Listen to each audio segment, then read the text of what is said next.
video. Today we are going to continue playing the Prologue Campaign of Warcraft 3, Exodus of the Horde, on hard difficulty. So, a little bit of background. I haven't played hard difficulty in a very long time. I'm going into something in the ballpark of like 10 years, but I'm not completely sure because I have a really bad memory and a really bad perception of time. But I remember not finishing the campaign. So this is technically the first time that I'm going to finish it. I think I went up to... I think I finished the Reign of Chaos campaign. I have memories of playing the finale on hard and finishing it, but I have no memories of playing the Frozen Throne campaign on hard. So I think I never played the Frozen Throne campaign on hard. But I'm not going to start straight from the Frozen Throne campaign because I want to do everything in one clean go, you know. And I'm also trying to get better at a little bit of microing. So I think the hard campaign is going to push me into that, as well as practicing the melee maps, which I'm doing on other videos here on the channel. Thank you very much for watching us today. Us? Who's us? For watching me today. And I hope you enjoyed. Let's jump into it. So, the chapter 2 is called Departures. I have been made aware that some people that are watching are actually new to the franchise and have always meant to start watching gameplays of this game, but they didn't have the means to. So, they are using my channel to do so. So, I'm gonna try to be less spoilery in how much I fanboy about this game. I'm going to be a little more descriptive as well and take things a little bit more slow. Okay? In the last chapter, Thrall, the war chief of the Horde, followed his dream that he had with a strange crow man prophet thing telling him that the clashes against the human do not matter because there is an ancient burning shadow about to return and consume the world.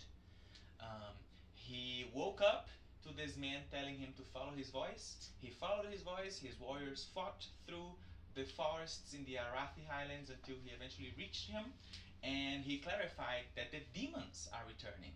And Thrall knew that because the spirits, which he seems to have a connection to, were actually telling him this.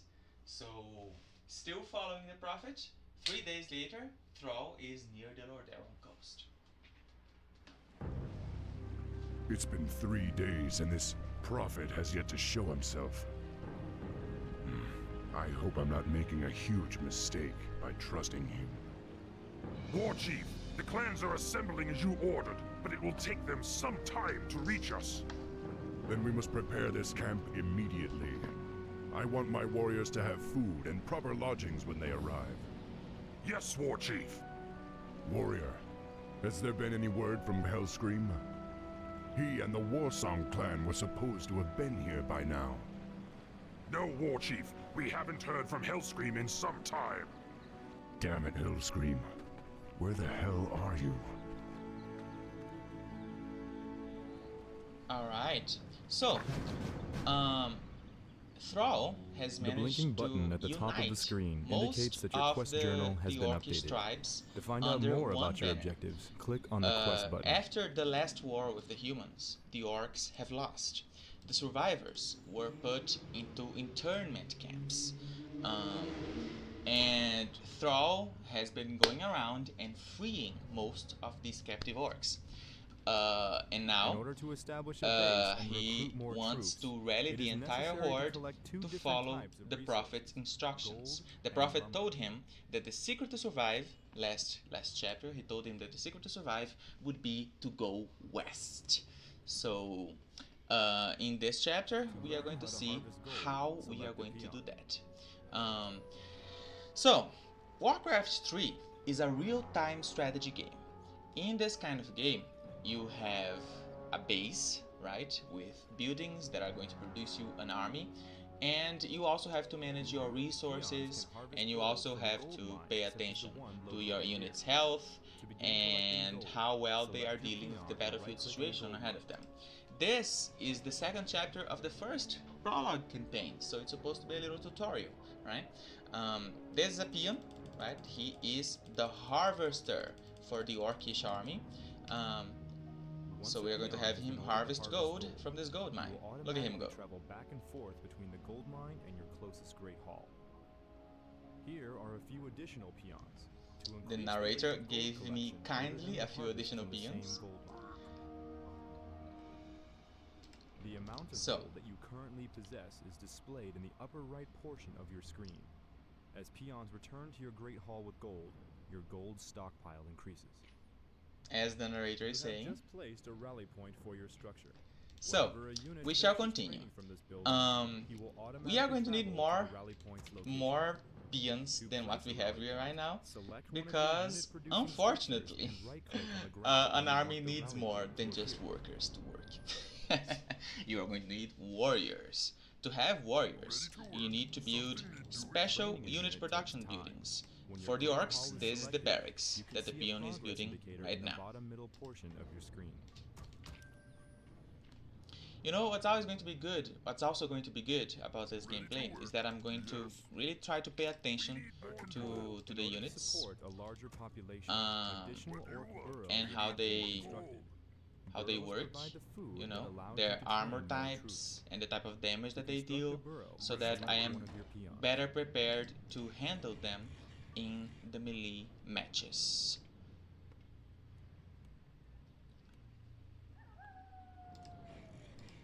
Well-placed war mills can increase the efficiency of your lumber harvesters. Try ordering a peon to construct a war mill near where your peons are chopping wood. Yes, so this is a war mill, the building that the narrator just told me to build, and it's also part of the mission. I have to build it. A war mill is going to have upgrades for my units. It's going to have upgrades for their damage and their armor. How much they will be able to tank. Oh, the barracks is ready. From the barracks, I'm going to be able to train grunts. For our mission, I have to train 5 grunts. So I'm going to left click here next to Thrall and produce a few grunts. Continue producing grunts until you reach your quest requirement. You're going to need another grunt, another peon.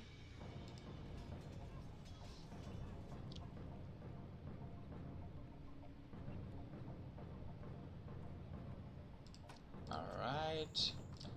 I don't think the narrator will stop yapping yet, but I'm going to increase the volume of the sound effects at least. Oh, it's getting dark in here. Let me open the window so you guys can see me a little bit better. So, I always loved the Horde campaign because it's always been a really slow, really good introduction to how a completely new person to RTS should be playing an RTS, right? So here, you have my grunt. Let's get on with it. Work complete. For honor.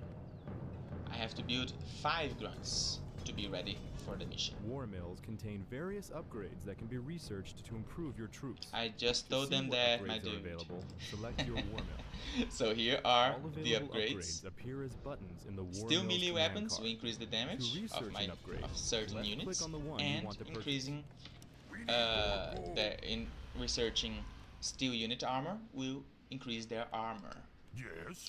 Grunts have heavy armor, which means that they take extra damage from magic attacks and they take reduced damage from piercing attacks. It's very important to pay attention to the types of damage that the units deal, because if you are a good scouting person, which I'm yet to become, you're going to see what types of units your enemy is producing, so that you are better able to counter what they are producing. All right.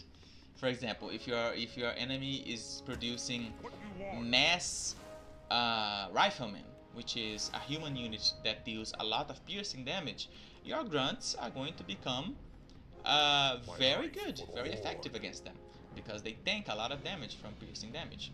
But if they are producing a lot of spellcasters, which have magic attacks, then your grunts are probably going to start melting a little bit. So you probably should not be producing that many grunts, and you should be producing units that will be better able to deal with magic damage. We are going to explore all the units and their pros and cons as we play the campaign, and I'm also going to try to be a little more talkative when we are playing the melee as well. Alright, so let's go. Oh, I forgot there was a cinematic here. You orcs are in violation of the Alliance Internment Act. We've already captured one of your leaders. If you surrender now, we'll spare your lives. War Chief, they say they've captured one of our leaders. Maybe they're referring to Hellscream. I hope not. But if they have captured Hellscream, I'll make them regret it. Loktar Ogar! Come, my warriors. We must drive the humans back. Did you know that Loktar Ogar means victory or death? It's a very common orc battle scream? Battle cry. Oh no! The humans are attacking my towers. But the towers are attacking them back. They are guard structures. But I can also attack the humans. Did you notice how the human captain said, "You orcs are in violation of the Alliance Internment Act"? That's exactly what I was talking about in the beginning. When the second war ended, the orcs lost. So the humans put them into internment camps. All of the surviving orcs were put into internment camps. And Thrall is going around freeing the orcs. Humans have been destroyed. Move Thrall and the rest of your forces across the bridge, such as the one located here. Later. We will rescue Grommash. Yes, we will. But first, there is something here. You guys One remember? of your structures was damaged during the fight. To repair a damaged building, select a peon, click the repair button, and then left-click on the desired structure. Okay. Eventually. First, let's kill these ghouls. Not ghouls, gnolls. You guys remember them from the last map? We have a few more here. And I remember them having a little reward for us.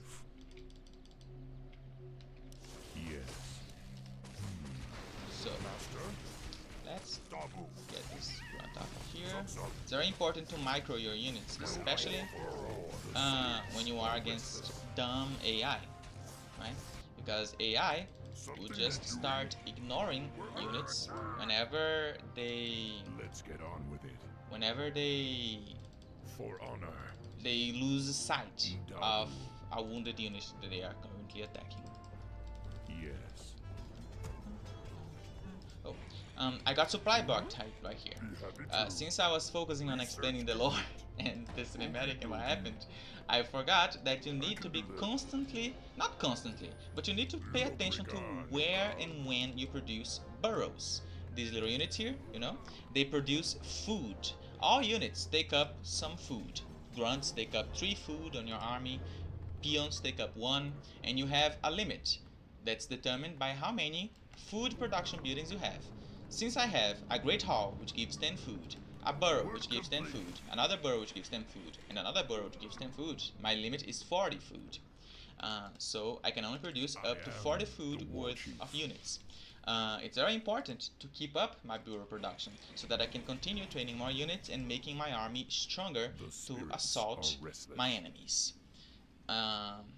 Our enemies in this specific map are the humans, because we are going to break into the internment camps and free the rest of the orcs. My life for the Horde.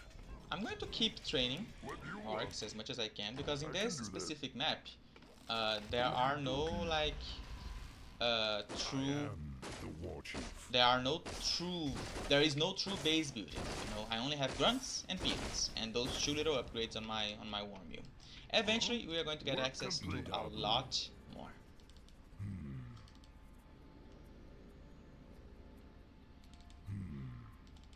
My life for the Horde. So we are already deep into human territory. Yes. For honor. A few more scout towers here. Let's destroy them.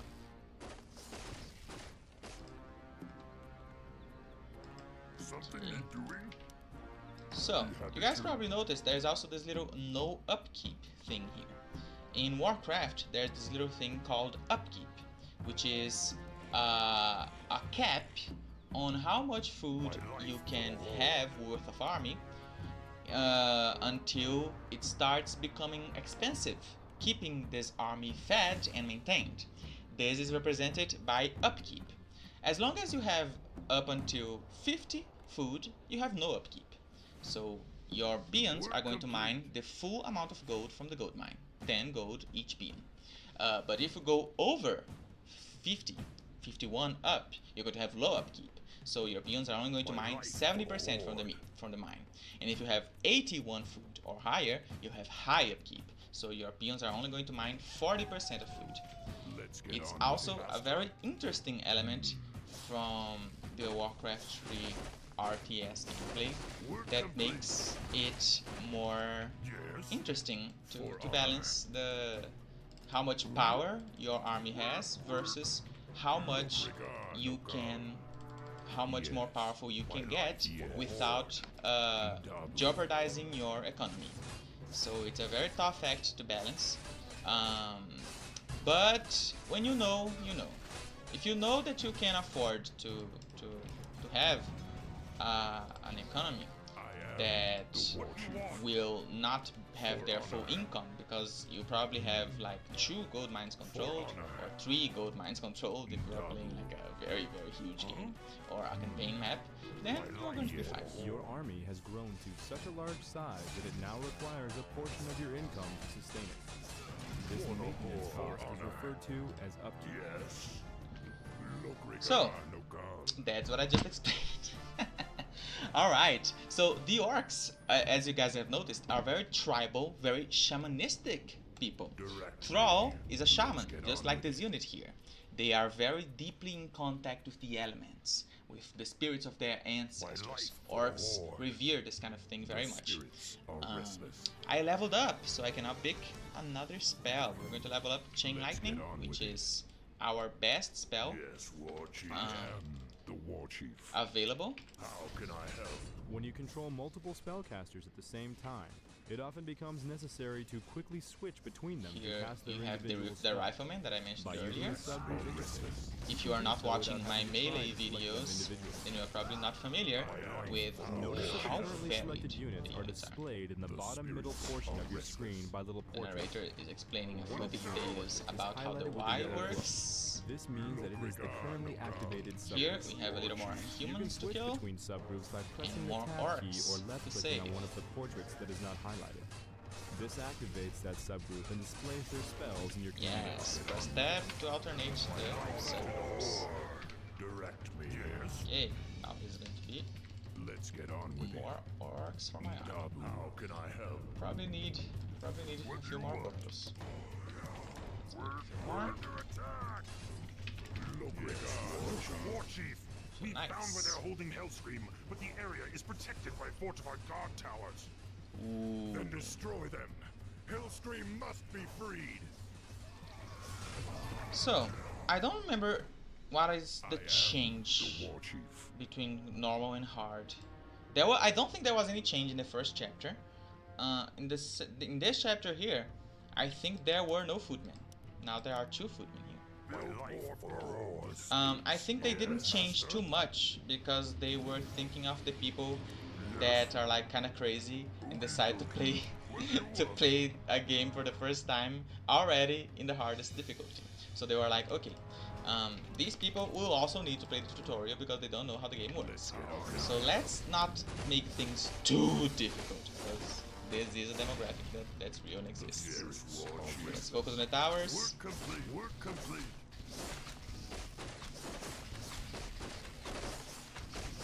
Okay. Direct me, War Chief. We have so many grunts that the towers are not really going to be an issue.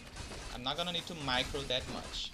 But in a normal battle, where you don't overpower the enemy by so much, you should probably be paying attention to your forces.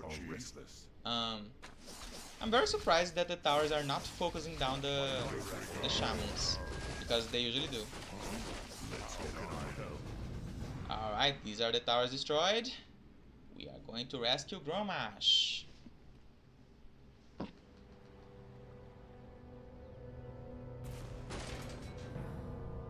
Hellscream, are you all right? I'm fine, little brother. Luckily, they only injured my pride. Great, because we're getting out of here now. We're leaving the human lands for good. Finally, follow me. I have an idea. We can set sail on the humans' own ships. Perfect. But we'll need to wait for the rest of the Horde. The Horde is assembled, Warchief. We await only your command. The Horde being 8 grunts. Now, go, young thrall. Sail west to the lands of Kalimdor. It is there that you will find your destiny. It is there that your people's salvation will be assured. Beautiful. Amazing. So, yeah. Thrall has managed to free all of the orcs that he could. I don't think there are any orcs left, if I'm not mistaken. Only the orcs from the clans that refused to join Thrall's new horde that are going to be relevant 4 years from now in World of Warcraft Vanilla. But yeah, Thrall has managed to do that. He freed Gromash Hellscream, his very, very old friend. No, he's not that. Gromash is not that old. I meant that their friendship is old.